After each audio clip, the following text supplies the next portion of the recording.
आज का पहला पाठ विधि विवरण ग्रंथ अध्याय 4 पद संख्या 1 5 से 9।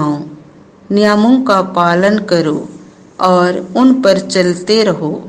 मूसा ने लोगों से कहा, हे इस्राएलियों, मैं जिन नियमों तथा आदेशों की शिक्षा तुम लोगों को आज दे रहा हूँ, उन पर ध्यान दो और उनका पालन करो, ताकि तुम जीवित रह सको और उस देश में प्रवेश कर उसे अपने अधिकार में कर सको, जिसे प्रभु तुम्हारे पुरखों का ईश्वर तुम लोगों को देने वाला है।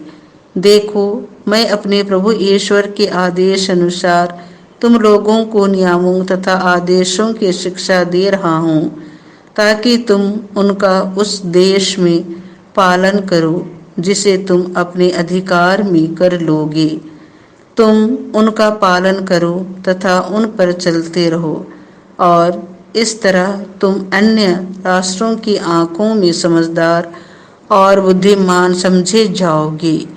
जब वे उन सब आदेशों की चर्चा सुनेंगे तो बोल उठेंगे, उस महान राष्ट्र के समान समझदार तथा बुद्धिमान और कोई राष्ट्र नहीं है, क्योंकि ऐसा महान राष्ट्र कहाँ है जिसके देवता उनके इतने निकट हैं, जितना हमारा प्रभु ईश्वर तब हमारे निकट है, जब जब हम उनकी दुहाई देते हैं। और ऐसा महान राष्ट्र कहाँ है जिसके नियम और रीतियां इतनी न्यायपूर्ण है जितनी यह संपूर्ण संहिता जिसे मैं आज तुम लोगों को दे रहा हूँ।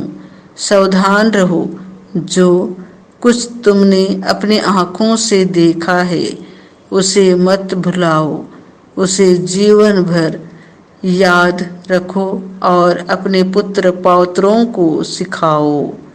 यह प्रभु की वाणी है।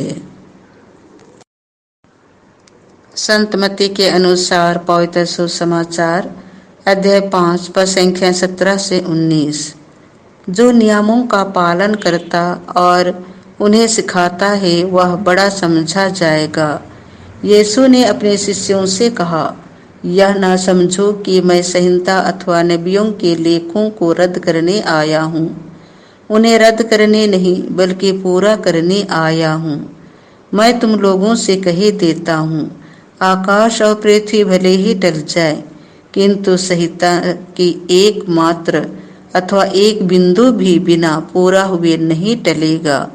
इसीलिए जो उन छोटी सी छोटी आज्ञाओं में से एक को भी भंग करता और दूसरों को ऐसा करना सिखाता है, वह स्वर्ग राज्य में छोटा समझा जाएगा।